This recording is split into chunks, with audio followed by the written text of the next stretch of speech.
case of the dead dog that wasn't really dead. It's a true story. I'll give you the site at the end.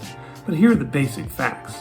So this happened in 1974 in Oregon, and a dog was shot.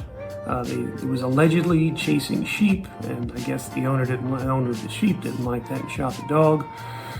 The owner of the dog brought the dog to a vet, and the vet said how much it would cost to undertake life-saving measures, although they weren't certain to be effective.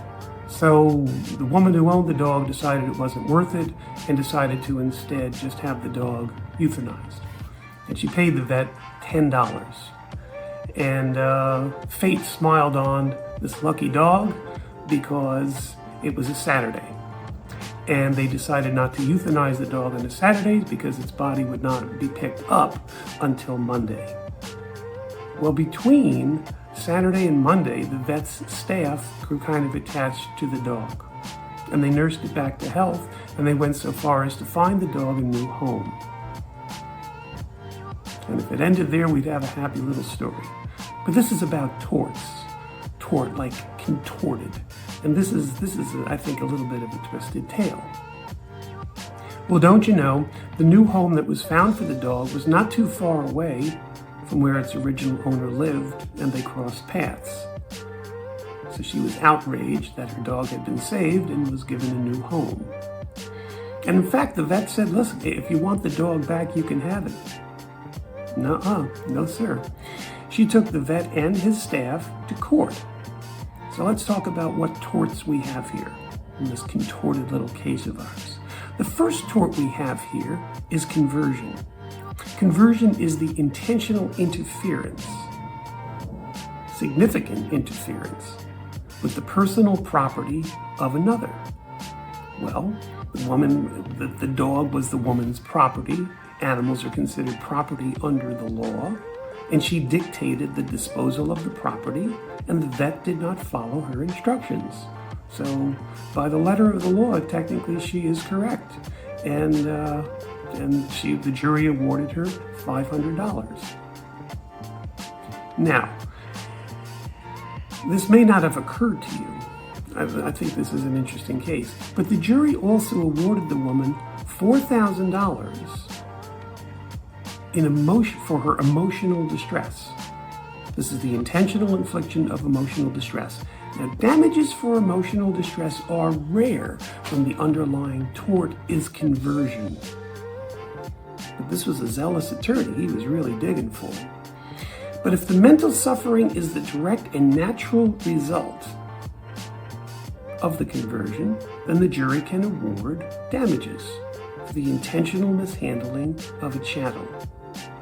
They gave the woman, the jury award was $4,000. In 1974, that was a lot of money. In 1974, the minimum wage was $2, just to give you some idea of the scale. So there it is, $4,000. It gets better.